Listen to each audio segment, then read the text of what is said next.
So the highly anticipated Dead Space remake is finally here, just a few months ahead of the equally anticipated Resident Evil 4 remake. Look, I know just about every other content creator rushed out videos on this a week or two ago when it was brand new, but for better or worse, I skipped out on the initial content flood so that I could really take my time with this one. And with 10 plus hours of meaty survival horror gameplay, there was definitely a lot to experience here. But did I enjoy it?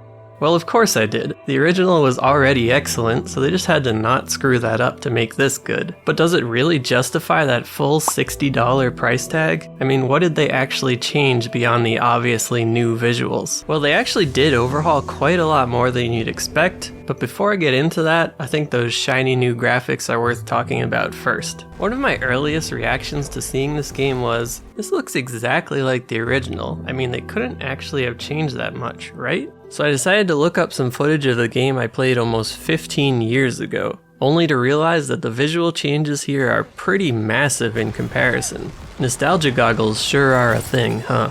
My point is, the game actually looks pretty good while still keeping the bones of the original. It's not your usual remake where they upscale some textures, throw on a few post-processing effects, update the lighting, and call it a day. Despite using many levels straight from the original, they went in and added new geometry and other small details to really spice it up. For example, take a look at these untextured hallways from the original and from the remake. You can see all the tiny little additions they made to add some nice complexity to the scene. Once you add in some new textures, lighting, effects, and more, you get some truly huge differences in scenes, like this one. The core layout of this centrifuge room is basically the same, but the new version looks incredibly good in comparison. The environments are great, the characters are much more expressive, and the monsters are suitably fleshy, grotesque, and highly deformable. Speaking of which, did you know that they created a brand new mechanic called the peeling system that didn't exist in the first game?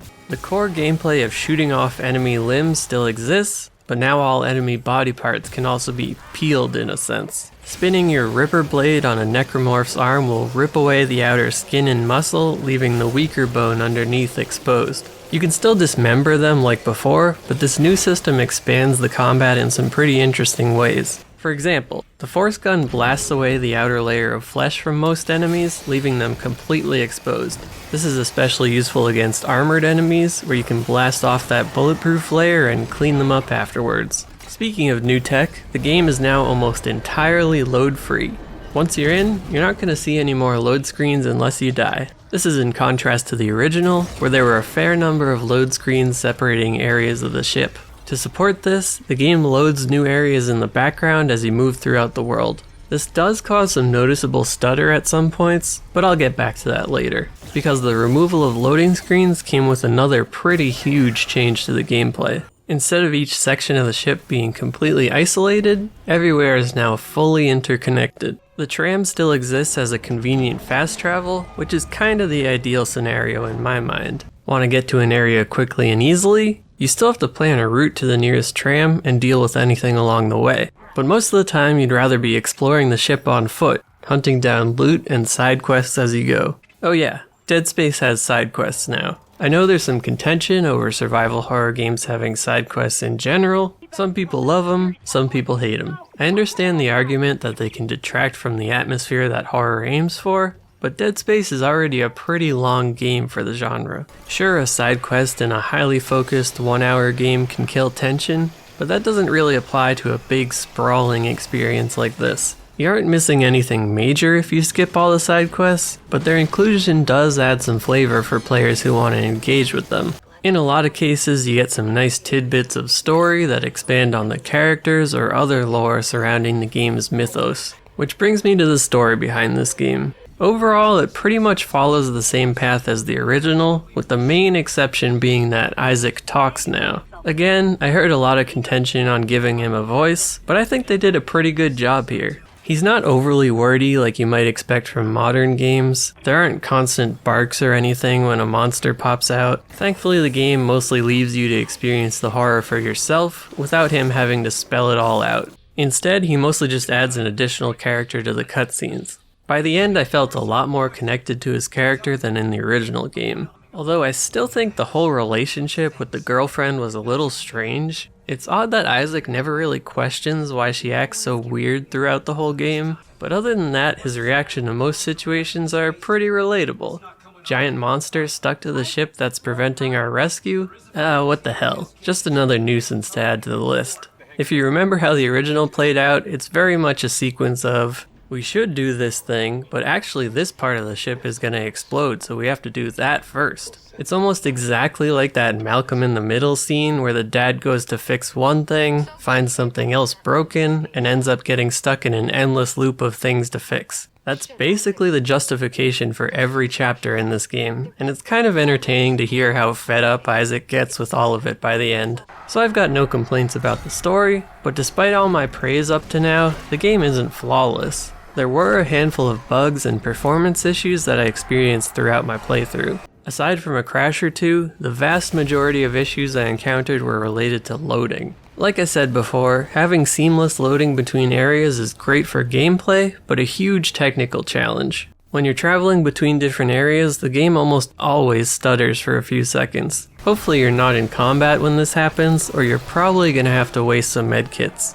On the other hand, some doors act as mini loading screens, refusing to open until the room behind them fully loads. Usually they open pretty quick, but I definitely had times where I was running away from enemies like the unkillable hunter and the door refused to open for a long time. Other times, I would walk through doors or hallways and the next area was completely unloaded. This usually meant that I could see all the items in the area just floating off in space. Kills a bit of the tension, but it didn't stay like that long enough to really impact the gameplay. But on the other hand, the glitchy, invisible enemies definitely detracted from the experience. Probably about once per chapter I'd see a vent explode and nothing come out of it. So I'd continue walking on, only to get grabbed by an invisible necromorph that didn't load in when it spawned.